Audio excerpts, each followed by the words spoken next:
Schmiedeleut's play, Han Smith. Schmiedeleut wrote a play, and I read it and copied it out for myself 12 times in a total of 27 notebooks. Then I saw it performed on stage, and in the final act I jumped over the brass rail and cracked my skull and my ribs, and that's why I've been plastered down here, I suppose. The attendants, admittedly, are pleasant enough. The nurses bring me cake, which I can't eat, and tea, which I never drank anyway. When their crests of smiling and chatter have rolled on, they clear the way for the doctor's own rituals. These tend to involve a cold tube, my shaven nostrils, and a heavy liquid that may or may not contain the same recycled remnants of the surplus cake and tea. It smells the same, certainly, but then everything always does. The principal difficulty regarding the doctors and nurses is that their faces change every time they come, and what's more, they all appear in identical uniform. This brings a fresh ordeal each newly risen morning, that of calculating whether the bright-clad figure approaching is after my lips or my nose. I can no longer count on waking in time to benefit from the rule that the nurses precede the doctors, unfortunately. The only other person I may ever expect to find as I enter the light is my wife, or rather the woman who claims to be my wife, or indeed any one of the women who claim to be my wife, because just to complicate matters still further, she is changed, or they are changed, every day as well. At least no one has ever yet arrived protesting to be my child. Schmiedeleut. The mighty Schmiedeleut wrote just one play, but what a play it was! He wrote it in a week, I discovered, and so, the moment I acquired, by certain inspirations, the original manuscript copy, green, cloth-bound, 400 pages, of which 314 filled, I held it like a legendary lost dagger in my two hands, and vowed to read it in exactly 1 week myself. And more, I relayed each and every word into a notebook of my own, black leather-bound, 200 pages, and then another taupe leather-bound, 200 pages, of which 184 filled, such that I might experience that mastercraft as it was first created. I paused only and always wherever I sensed that Schmiedeleut had paused, seeking stimulation where Schmiedeleut too must have stalked it.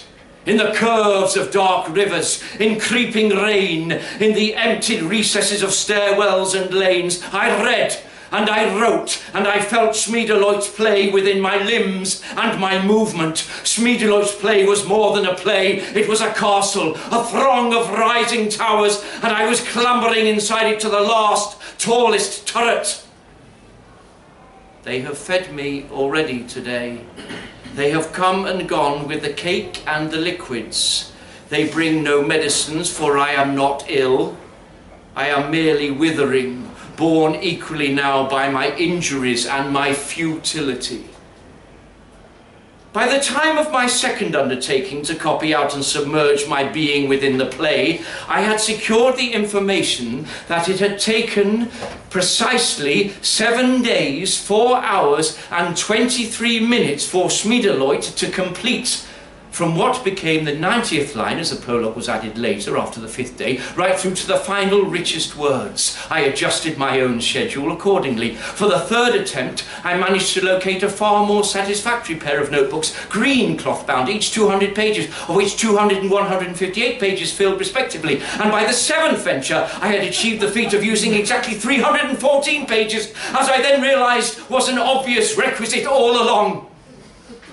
They will not come again today until nightfall.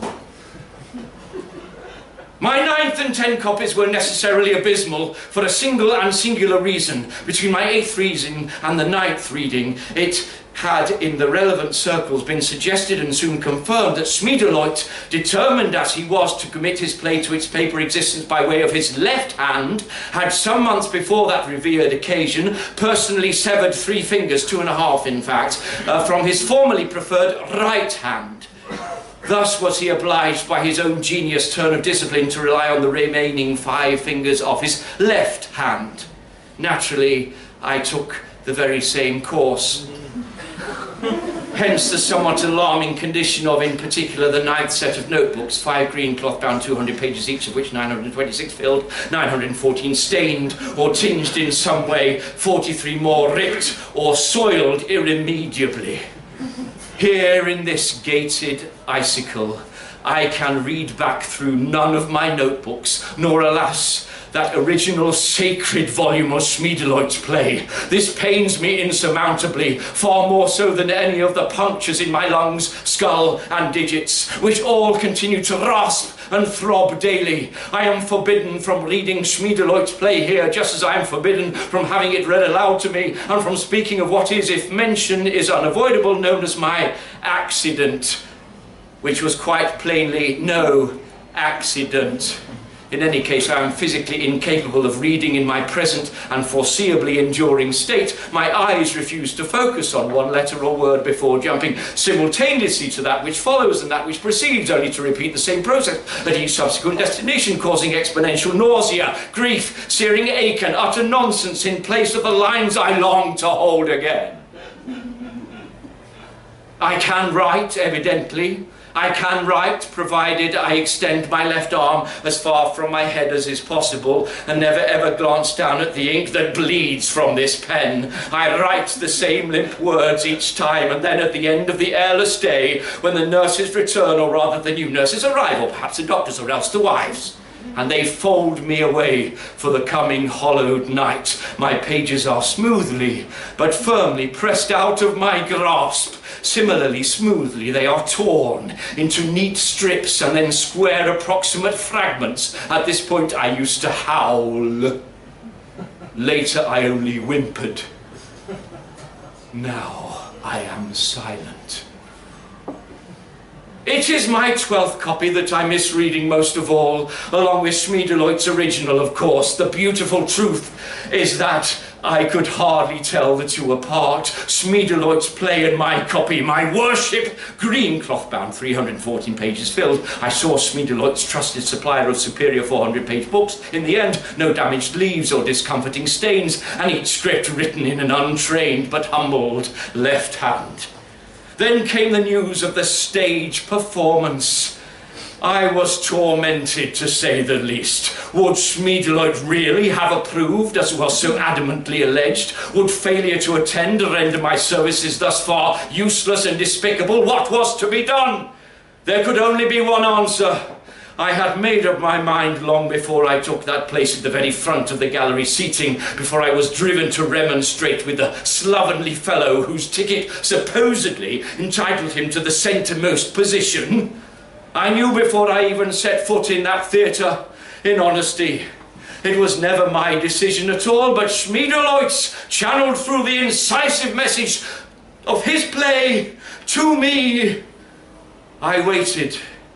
I am unable to describe the performance. The acting meant nothing, and the stage could have been upside down or empty for all I was aware. This was because it was, as always, the words in their own unity that bore through. But it was different, indeed, and stunningly so. In that new setting, Schmiedeleut was truly all around me, in that cavernous space, inside, outside, in, again, and out. Schmiedeleut's play, his play that swept the skies and dusks, was alive, and so very brutally close. I jumped, I climbed, I swayed, I jumped without end. I had imagined the passage previously as a swooping sort of slow motion, but it was not in the event that way. On the contrary, I was a streaking blaze of speed, or speed itself. I was spark, colour, sound, and a vacuum suction tunnel that twisted up and sideways, not just down. I was everything that stretched out, and it was everything else that was slowed, so that my tunnel was long and immense. As I razored on, I missed. Somehow, after all my calculations and precautions, I missed the stage.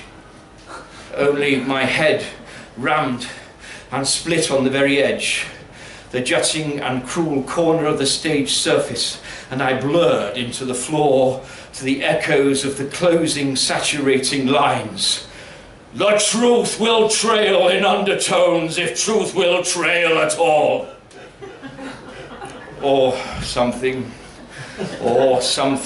like that, or nothing like it, by any measure. For you see, in this thick, unwieldy fog that breeds in these bandages and between these walls, I have forgotten the words. All of Schmiedeleut's words. I have forgotten what Schmiedeleut's play is or was about. There is the fog. There is nothing. And then there is inedible cake.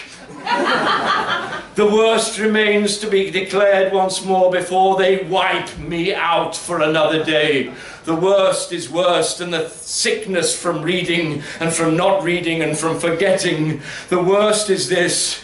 They tell me, when I drive them to despair and with my talk of Schmiedeleut, they tell me that I am he.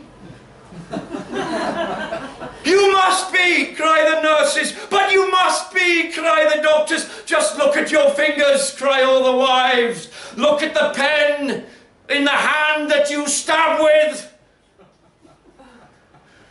This is unbearable. Such outrageous, intolerable foolery. For though I treasured Schmiedeleut as a prize and as a flame, though he was my only real bride and blade, I know that I could never have been he. Schmiedeleut was mighty. His play was mightier still. But that play was clearly the work of a lunatic.